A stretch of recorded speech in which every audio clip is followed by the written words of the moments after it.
What is up, beautiful people? Welcome one, welcome all. I've missed you. How have you been doing? Hugs and cutches all around. In case you don't know, a cutch is another little bit of Welsh slang for you. A cutch is a hug, a cuddle. So cutches all around, sent from a cold and wintry South Walian living room. Because I ain't putting my heating on, man. Nobody could afford it, man. Can't afford it. So keep sharing those cutches, those collective cutches, and let's all warm each other up penguin style, because, you know, that's all we got right now, man. Whilst this present government continues to pile us all off the edge of the cliff in this burning bus that we're all on at the moment, because I know they've got a little bit of time left before they have to actually fight for their spot. So I think they're going to do as much carnage as they can before they have to get their boxing gloves back on and start fighting dirty, which we know that they're very good at. Our side, not so much, unless, of course, as the song goes, they're fighting each other. The song I'm quoting, of course, being my own, We Fight Dirty, from the seminal album Make Anger Great Again, available now on Conic Records. But in all seriousness, let's get down to what really matters. Let's get down to the subject at hand here. Have you subscribed to the podcast? Have you clicked that 5-star button? Have you clicked follow? Have you shared it? Have you left a review? Have you done anything for me at all? Have you, after everything I do for you, I don't know why I bother anymore. All you got to do is subscribe and continue to get all this free goodness sent into your earlobes. I urge you all right now to press stop on the podcast and go and click follow, subscribe, or whatever platform you're on, whatever the wording is on the platform you're on right now. Just go and do the equivalent of following and leaving me some stars, baby. And I promise you, I'll keep these chats coming. Because boy, we have got some killers lined up for you. Honestly, it's insane. I mean, some of these dudes are taking a while to book in because, they're like, super busy, but trust me, it is going to be worth the wait. And I don't want to have to keep nagging you to listen to the episode, so just click subscribe and be done with it. Yep, I know you want to. Let's stop with the foreplay. Just click subscribe and be done with it. Cool. Now, today, we are talking about the biggie. We are talking about the big B. We're talking about Brexit. That's right, baby. We're talking about the proud moment when this country stuck it to the bureaucrats by shooting ourselves in our collective balls. And boy, did that show them, huh? Food shortages, empty shelves, price hikes, shortages of staff in restaurants and agriculture and hospitals, and all the delivery driver carnage we had a while back. Not to mention the miles and miles of lorries piled up and gridlocked at the ports, and tourists camping in the airports. And of course, our economy has been doing just great since Brexit as well, hasn't it? As we race towards another recession in the aforementioned burning school bus that we're all on. But I'm sure Brexit's got nothing to do with any of it. I'm sure it's all just a coincidence. I'm sure it's all the fault of Putin or COVID or, someone that's nothing to do with us. And hey, at least we haven't got any more of those immigrants coming over here now and doing all that dirty work. We were all so keen to rush out and take off their hands as soon as they left, And, of course, there is always the, that 350 million buckaroonies the NHS now gets to wallow in, a number which, as it turns out, was actually just plucked out of thin air and bore no resemblance to anything whatsoever and has yet to even be delivered to the NHS.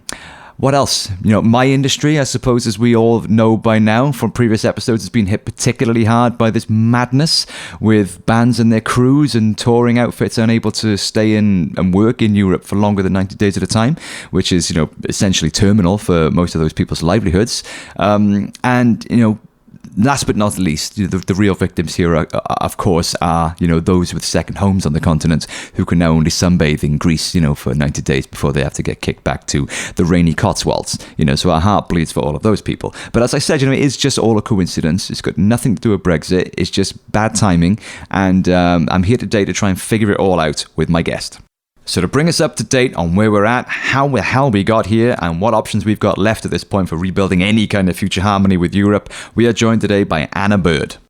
Anna Bird is the CEO of European Movement UK, a cross-party pressure group that campaigns to reverse the damage done by Brexit. Anna knows the subject like the back of her hand, which is great because I got a lot of questions. So Anna, thanks so much for taking time out to speak with us today. How are you doing? I'm doing really well. Thanks for having me on, James. Oh, no problem at all. Like I said earlier, I've been hounding you down for months, so I'm excited to talk to you today. And I really appreciate you coming on to blow our minds with all of your wisdom and knowledge on this issue. I'll do my best. Well, I want to get into everything today, man. I want to get into the votes and the lead up to the outcome and the backstory and the players, and I want to get into the whole thing and what we do moving forward. But to set the scene here, to start off from where we're at right now, can you lay out exactly why Brexit has been so bad for this country? What are some of the main things that we've lost? What are some of the main problems we've now got? What's the deal with this Brexit thing? Oh, it's my favourite subject. All right. I mean, look, where do we start? I think, we're focusing a lot on the economy at the moment, aren't we? We're talking about cost of living crisis. So let's start there. Leaving the European Union has shrunk our economy for sure. We've lost kind of 5% of GDP. We've reduced productivity. We've increased prices for food and all sorts of things that we buy. It's made it harder for businesses to trade. So for all sorts of reasons, it's been an economic disaster. And, we knew that from the get-go. We knew it was going to happen like that. I think we've probably had a couple of years where, because of COVID, it's not been completely clear exactly what the impact is, but we're starting to really feel the impact of Brexit on the economy now. It's absolutely true that kind of the cost of living crisis is bigger than just Brexit, but it's certainly not making things easier. And, it's certainly not the time to be starting to risk a trade war and all the things that this government is currently doing. So that is, the huge damage to our economy and making it harder for us to trade is number one, definitely. But it's also risking peace, and European Union was a peace project, if it was anything at all, when it was founded. And we're in a situation now where, there's escalating tension in Northern Ireland, and the crazy kind of escalation of kind of the issues around the Northern Ireland Protocol by this government are just, completely unnecessary, but essentially it's making it harder to kind of keep the peace, and that is pretty fundamental, isn't it? I think we're also making ourselves less competitive across a whole load of cultural issues. And I know that recently you've had on your podcast someone talking about the impact on the music industry, which of course is really close to your heart. But I think it's right across the board in research, music, culture, tourism. All of those things are made harder by us shutting our borders. And this particularly hard Brexit, all of that. And then I think, there's something quite important about young people's rights being kind of, being reduced as a result of Brexit. So it's harder now to kind of travel around the continent, to study and work abroad. Our freedoms are curtailed. All of that is true. And then I think more recently, and particularly with this current government, we're starting to see this kind of real race to the bottom on standards.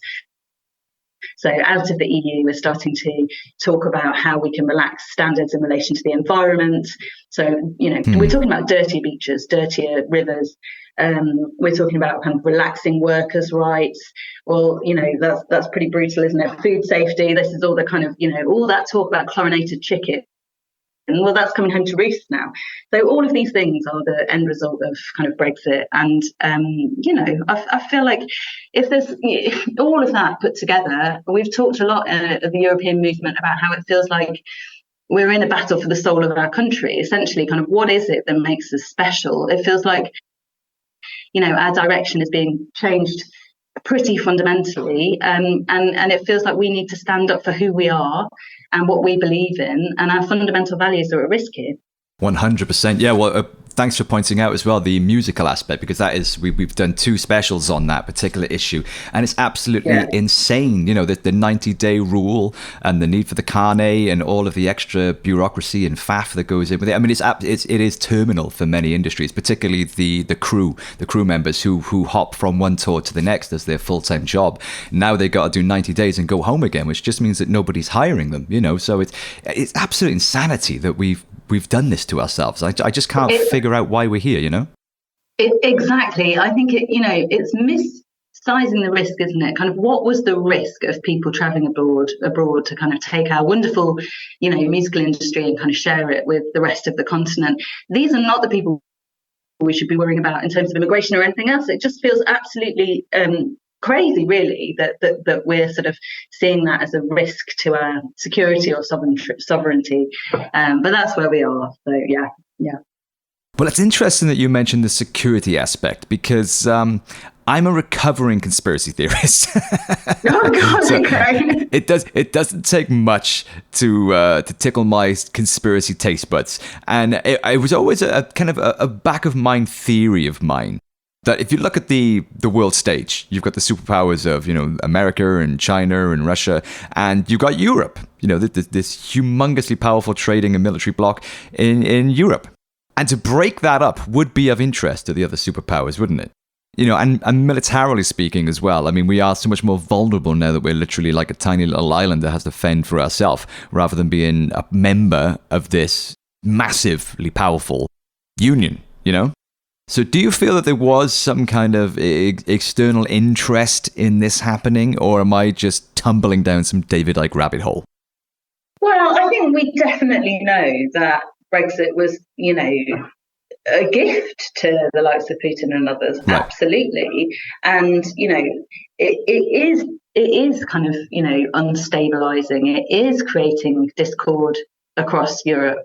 That is just truth, and so that works in the favour of all those who would like to see a weaker Europe, a weaker European Union, and a weaker UK. So, I mean, I don't think there's anything that's not a conspiracy. No. How much, Russia and others was involved in the referendum, I think that's more disputed and kind of how active. But certainly, there were factors at play there. So, yeah, I don't think it's completely beyond the realms of truth.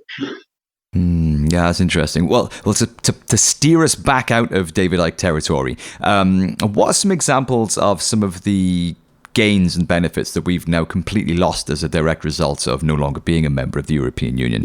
I'm thinking along the lines of social safeguards and environmental standards and drug legislation and food and hygiene standards, things like that. What are examples of some of the things that we've now lost out on? Yeah, I mean, the reality is on stuff like human rights, in terms of kind of food, environmental standards, workers' rights, all of those things. Actually, the UK was part of developing Europe-wide legislation on that, and regulations on those fronts, and most of that has been enshrined in UK law. So leaving the European Union hasn't immediately kind of removed all of those rights and freedoms. I think what we're seeing though with the current government is lots of kind of hyping up of deregulation. So you might have heard of talk about the Brexit Freedoms Bill.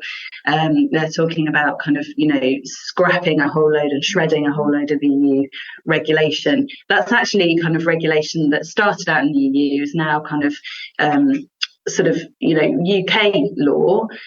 But we're really talking about some pretty basic things about the cleanliness of our beaches, about the standard of our sewage and where it goes. We're talking about, kind of how many hours it's safe to work in the NHS. Those things kind of are pretty fundamental. It's not just this kind of faceless regulation and red tape. This is the stuff that keeps us safe, that keeps us clean, that keeps us healthy.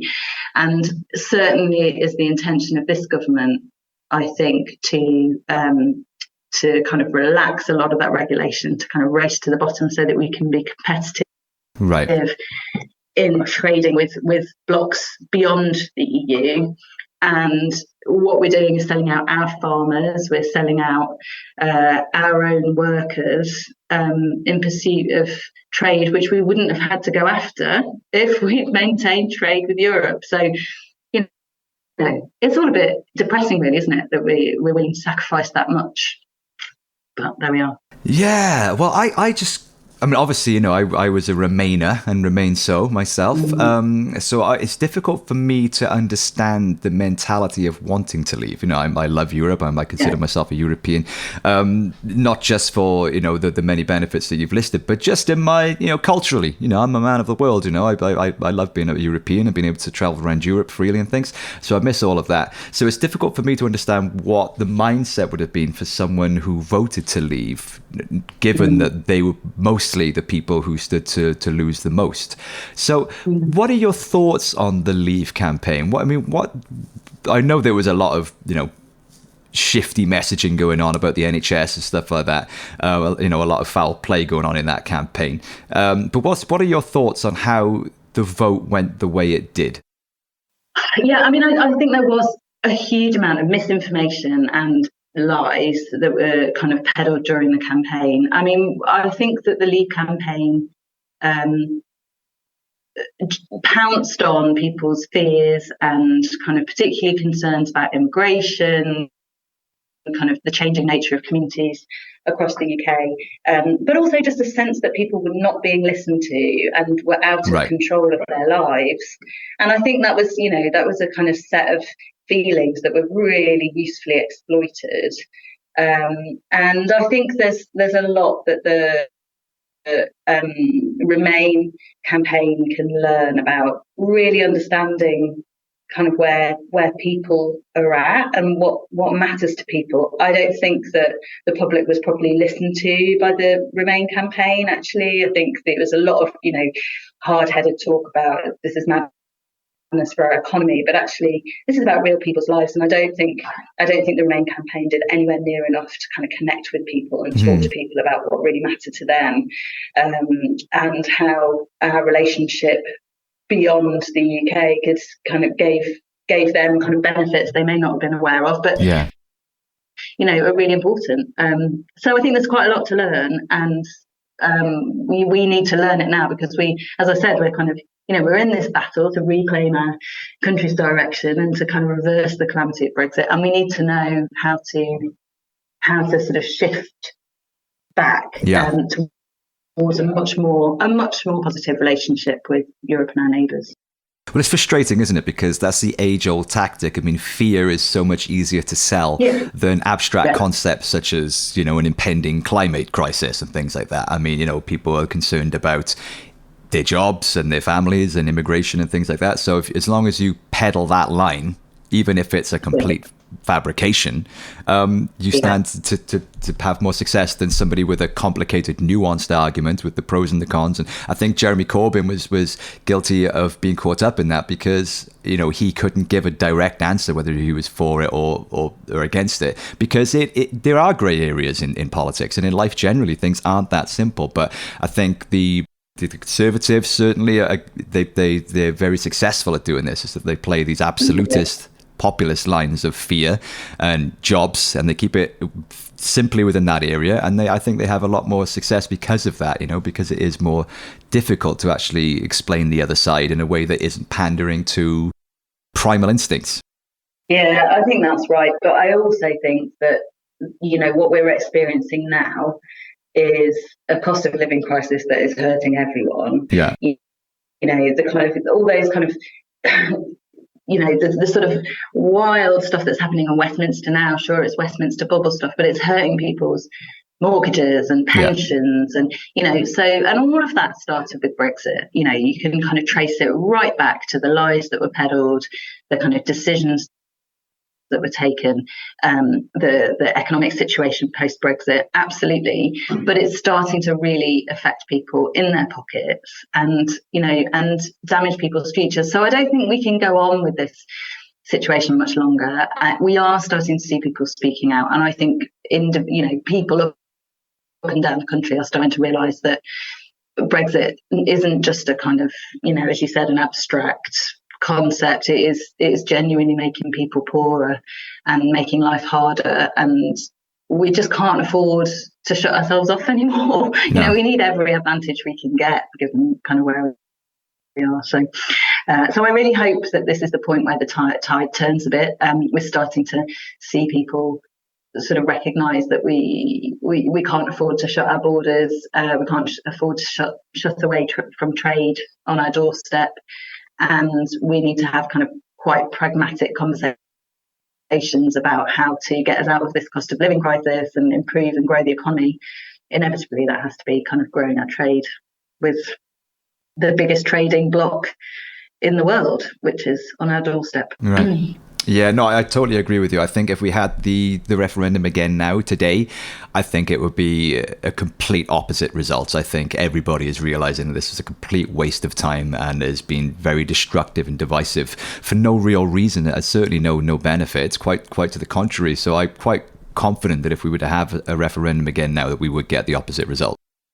Yeah, the numbers are quite interesting. So there's now a sort of steady majority who think that Brexit was a bad idea. And there is an increasing number, I think we're just on the borderline of a kind of, sort of just starting to see a majority who would vote to rejoin, but I think that's not quite so stable or quite so assured. Right. And I think there's still work to do. Our job, the European Movement's job, is to kind of push that and to kind of help expose the calamity of Brexit and start to kind of shift opinion based on the facts that we're living through.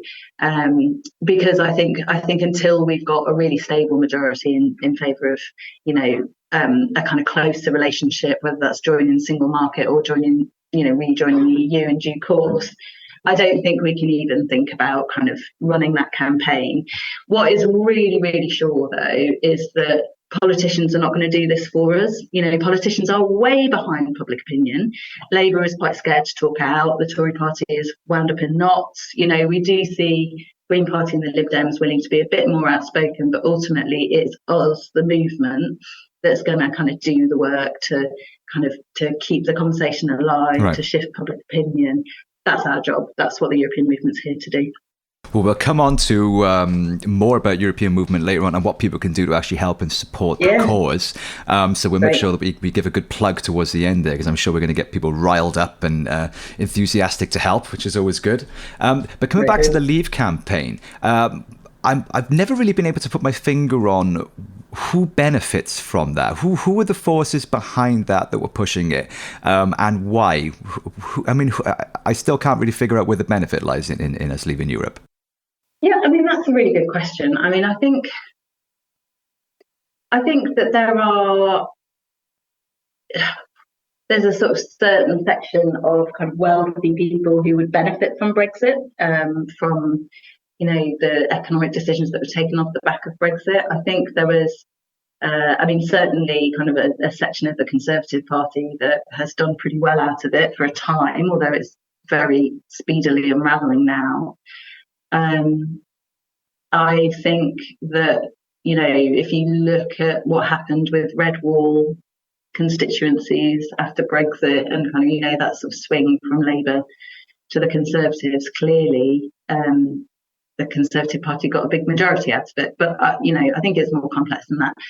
I don't know. I think it was a sort of a movement that had a bit sort of grew and became a bit of a monster. And our job is just to reverse that and to kind of, actually, we've talked quite a lot of the European movement about needing to heal the hate. Actually, we can't continue a situation where there's just two kind of sides to this, a kind of, two poles with Leave and Remain kind of forever at each other's throats and, swinging between the two. We need to sort of find some common ground in the middle. And I think that has to be based on kind of, the reality of life in a really complex world with some really big, risks for the whole, for our whole future. So we're talking about environmental risks and the risk of future pandemics and, the risks of defence and security risks. All of those things are so huge, we can't manage them on our own. Yeah. And so I think, we need to find a common ground in the UK that's kind of not based on fears and kind of entrenched views, but actually on a kind of common view of what we want to be in the world and how we solve those future crises. So what about Farage then? Was he just a useful idiot, or did he have some personal gain in this? Well, that's a good point.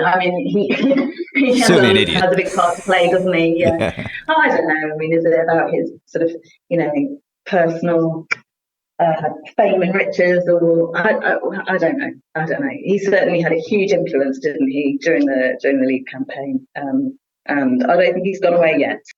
No, it doesn't seem so, unfortunately. But I'm still confused by him, man. I don't really know what his official job description is. He's essentially just a kind of like celebrity right-wing old dude that just rears his head now and again just to stir the noise on certain issues. And I don't really know. I'm sure I'm being chronically naive here, but I don't really know what his horse in that race was, other than maybe to help out some of his rich banker buddies from the City of London, because his background is in that, which is the irony of him being the spokesperson for, working class issues and, speaking on behalf of the everyday man, because he's not from that background. His background is in finance. But this is a case in point. I mean, it's in terms of the communication effort and the messaging, because he's good at it. He's a good communicator, and that means a lot in these things. It doesn't matter whether what he's saying is actually true or not. What matters is that he gets the message across. And again, like you mentioned earlier, that is a chronic failure that we've had on our side, on the left, for a long time. It's just generally speaking across many issues. But in terms of Farage, I just don't know what that dude's deal is. And I'm sure I'm being naive, but I still don't really know why he was so much in the driving seat on pushing Brexit through. What did he personally stand to gain, and who was he doing this for? Yeah, I don't know. I really don't know. But I agree with you on the communication point. I mean, he managed to communicate in a way that convinced so many people, despite actually being the opposite of all the things he was, pretending to be. Yeah. And that was his great strength. And exactly as you say, kind of manipulating people's fears. And I think kind of, he benefited, didn't he, from being slightly outside of the party system. Machinery, easy to be, but I mean, long may he stay out of politics, but I suspect he's not gone for good. No, it doesn't seem so, unfortunately. Well, I've got one more question to do with the Leave campaign, because I am still, after all these years, completely confused. You're not over it, are you, James? No, I'm not. It's still a sore point for me. Yeah. I'm just confused. There's so many unanswered questions to do with this. I'm going to skirt dangerously close to conspiratorial waters here, and I'm going to try not to send us down that kind of rabbit hole. But you mentioned earlier that there obviously was an investigation into did Russia have any kind of role or influence in some of the misinformation and the Leave campaign. I don't know what the outcome of that investigation was. I'm guessing it was probably, we don't know. But what are your thoughts on that? Yeah, I mean, to be quite honest, I don't know. I mean, there were, exactly as you say, there were investigations, and the Russia report was kind of, famously not published for a long time, and I think maybe was never published. See, I'm not even sure. I mean, there was a lot of kind of, on that one, I don't think we'll ever know the truth of what went on. And I think in some ways we need to be kind of alive to the risks and kind of taking steps to protect ourselves in future. I mean, it is worth saying, but it kind of goes back to the kind of right to the heart of it. The European Union is doing some really, really important work on disinformation and kind of the risks of kind of democratic interference, and we should be part of that work. We should be benefiting from it and contributing to it. And it's a great shame that we're not working with our neighbours to kind of, because the risks are definitely real. The interference is definitely real. And so trying to sort of battle that on our own when we could be doing it as part of a kind of wider collaboration just seems pretty nonsensical to me. Yeah. But, well, I suppose, like you said, Jay, there does come a point where people like myself have got to get over it. And it has been a while now. We're in the situation we're in. I mean, obviously, there's still a lot of unanswered questions about the campaign and how we ended up here, but we've ended up here regardless. So we need to just accept it. And as you said earlier, we need to learn from it as well. We need to, our people on our side of the conversation need to learn from our failures, I suppose, in the messaging around the referendum, and move forward. So with regards to moving forward, let's talk about European movement. And so what is it you guys do? So we are, we are a movement, as it says in our name. So we've got, we're a membership organisation. We've got tens of thousands of members. We've got local groups up and down the country doing campaigning. And our job really is to expose the calamity of Brexit, kind of make sure that is not forgotten, and that kind of, we're still talking about the impact of Brexit in everybody's lives. And then to work with every political party, so we're completely cross-party, to start to build back our relationship with Europe. Now, our membership is absolutely clear that, you know, in the future, our home is at the heart of Europe, and, you know, but our job, I guess, is to try and make it politically possible to have that campaign that Right. many of our members want to kind of rejoin. That's not where we are. I think what we need to do is kind of embolden the sections of each of the parties that recognise there is a job to be done to just, you know, to reverse the sort of the harm that's been done by Brexit bit by bit, step by step, and to start talking about a kind of more sensible trading relationship with the EU in due course. So we're a campaign, basically, and people can get involved. Right. Well, so what is the process for rejoining then? I mean, I didn't even know that was possible at this point. I suppose anything's possible, but I mean, it would be such a massive thing to do, would it not?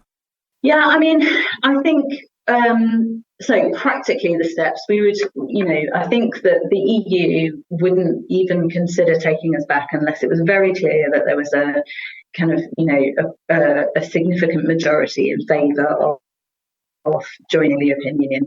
And so that is a long way away. We've got a lot of work to do. I think, you know, the job is to kind of shift opinion and build back step by step. But I think, you know, practically how would it happen? I think, you know, we'd have to do everything we had to do first time around. So a whole load of kind of talks with the EU about kind of what standards we'd need to reach to kind of meet the expectations of the EU. And I don't know whether we'd get privileged kind of, you know, access or how welcome they would be. But it will take a long time. It's not going to be easy. But the first step, I think, and the bit that the European movement can do is about helping to make a case for our relationship with Europe being really, really fundamental. Yeah. Well, it feels to me as if the public mood is definitely shifting on this. But in terms of the machinery of how we would make it happen, I mean, that would just be such a massive feat to undertake. And obviously, we've had, you know, the Tories in power now for what feels like 500 years. It's been a long winter. Yeah. Do you feel that under a Labour government, the door might be more open on a conversation about having another referendum or looking at options for rejoining, perhaps? So Labour's position is make Brexit work, which, right. You know, I don't know how do you make Brexit work. But actually on the sort of short-term steps, we're not that far apart. So from a European movement perspective, we would agree with Labour that you've got to find a negotiated settlement on Northern Ireland. We've got to find a way of, you know, breaking through that. And it involves talking to the EU rather than issuing threats and risking a trade war. So that we'd agree on. You know, we'd agree on returning to some of the programmes that we were involved in, which don't require being a member of the European Union. Right. So stuff like Horizon, which is the big research programme, where we benefited from huge amounts of EU funding and kind of played a leadership role in that programme for the whole of Europe. And we've lost out in leadership terms and in funding terms from being part of it. So we could rejoin that.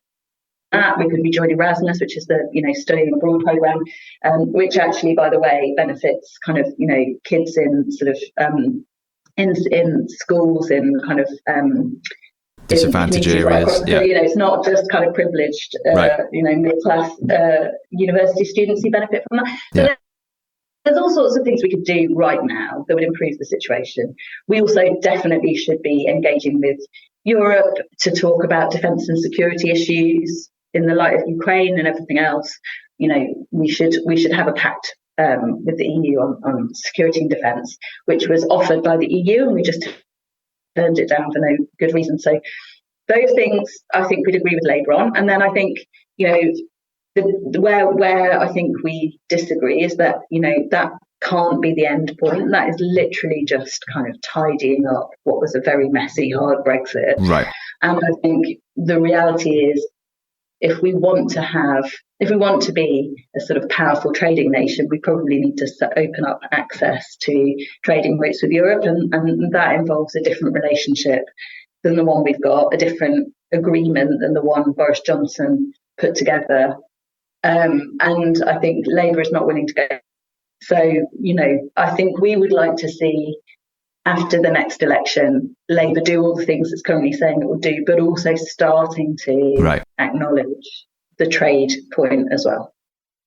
And I think that anyone that is going to fight the corner for rejoining the EU or options to make our relationship more harmonious is going to have to, will be inevitably confronted with the two main crowning ace cards of the Leave campaign, which was that of the cost of membership and could we be spending that money elsewhere in a better way domestically, and that of immigration and the concerns that people always have on that issue about, employment in, low income or working class areas. Those are going to be the two weapons that are going to be drawn, on behalf of the Leavers, again, if this conversation was to recommence. So what would your response be to those main issues at this point? Yeah, I mean, so on the cost issues, I think it's been proven, hasn't it? There wasn't £350 million a week to return to the NHS. And actually the cost of leaving the European Union was huge and has had a big impact on our economy. And we got more out of our relationship with the EU than we put in terms of trade. And, so we've seen a reduction of 5% in GDP as a result of Brexit. Wow. The analysis suggests that the average family is going to lose out by about £1,000 a year by 2030 as a result of kind of not being part of the European Union. That money that we've lost is money that we could be putting into hospitals and schools and all the rest of it. So let's be honest, we're making a decision to make ourselves poorer. So I think the cost arguments are easier to make, actually. But I think there's sort of on the immigration side too, what we've seen since Brexit is that we haven't got the workforce we need to kind of, we've lost nurses, doctors, fruit pickers, kind of seasonal workers. Actually, drivers. We are crying out for that staff. And it's making things harder for us. And I think people understand that. So I think if you start to talk to people about, we need to have a slightly different visa arrangement with the EU in order to kind of make sure that you get a speedy appointment with your GP, or, your grandparents get the care they need in a care home. I think people get that. So maybe we have a job to do to tell those stories a bit better. But genuinely, the immigration concerns, it was all fear-mongering. We know that now anyway. Yeah. But, I think it's really about telling the story in a different way. And what would that story be? So you've laid out the case brilliantly for all the arguments against Brexit and why it's been a mistake. So if I said to you now at this point, Anna, here's the microphone, the stage is yours, the audience is listening, what would the case be for rejoining Europe? Well, I mean, I said it before, but, we have made ourselves poorer, less competitive, harmed all sorts of kind of, put peace at risk because of leaving the European Union. But actually this is about something even more fundamental than that. It's about the soul of our country. This is about kind of who we fundamentally are. So why do we need to kind of build back our relationship? It's because we believe in kind of peace. It's because we believe in the rule of law and democracy. It's because, all of those things which are European values. It's because we want to build a richer, more prosperous future for the people of this country. So we're in it, we're in a battle for our country's soul, and it takes brave people, I think, to stand up and be part of that. But I think that people really understand that the situation we're in at the moment, we have lost control of the direction of our country. Things are spiraling out of control, and we need to kind of take ownership of that. So I hope that people will join us and stand up for what I think we all believe in, which is kind of a fairer future for the UK. 100%. Amen to that. that's going to be the clip that I'm going to use on the promo. Are you with for me, sure. James? Did I convince you? Oh, damn right. I'm ready to get my pitchforks and take to the streets right now, man. Let's do it. But listen, one thing that I do want to say is that we can't do this on our own. As I said, the political parties are not going to do this. Politicians are way behind public opinion. European movements job is to kind of grow the movement that will take us back. We can't do it the size that we are at the moment. We're an organisation that's grown massively since Brexit. We've got members joining kind of, an increasing pace, and that's brilliant, but we are still nowhere near the size we need to be, the strength we need to be to take this campaign, where it needs to go. So if you've got people listening to this podcast today who kind of want to be part of it, they need to join us. That's the fastest way that they can get involved. So go to our website, europeanmovement.co.uk, and just sign up, and you can be part of it. But we do need to be bigger, we need to be stronger, we need to all be speaking with that voice, and getting our message heard. Well, you preempted my next question perfectly. You answered both parts of my next question, which was going to be... I'm a pro. You've clearly done this a few times before. So I was going to ask, and I'll do the question anyway, just to reiterate the point for anyone that missed it the first time. If people are feeling as incensed as I am to get out there and get behind this, they can check out www.europeanmovement.co.uk is the website where you can sign up, and there's a ton of information up there and links and stuff as well, which you can further educate yourself on. And on Twitter, if you're a social media dude like I am, you can go to they're at Euromove, so you can follow the updates and share things from there as well. Is there anywhere else people can go? Yeah, no, I mean that covers it. We're also on all the social media platforms, as you'd expect. But yeah, go to our website and sign up. And then, we have, as I said, we've got local groups across the country. So in terms of how you can get involved, apart from kind of, adding your voice to our campaigns list, you can sign petitions and do all of that online without getting out of your seat. But you can also go and join your local group and get out there on the street and talk to people and try and help us to get our message out. There's loads of things you can do to kind of get involved in our campaigns, but we need people out on the streets, and we need people kind of ready to share our messages on social media and all the rest of it too.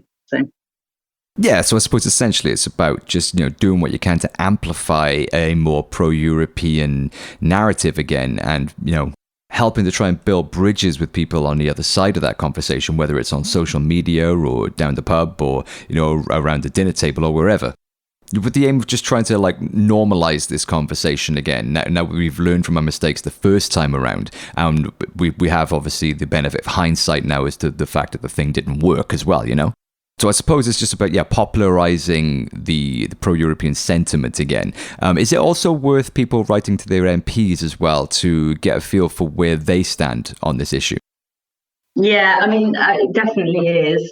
We've got some upcoming campaigns about this issue, about, regulation and this race to the bottom, so that our sort of beaches and rivers and food standards are kind of being put at risk.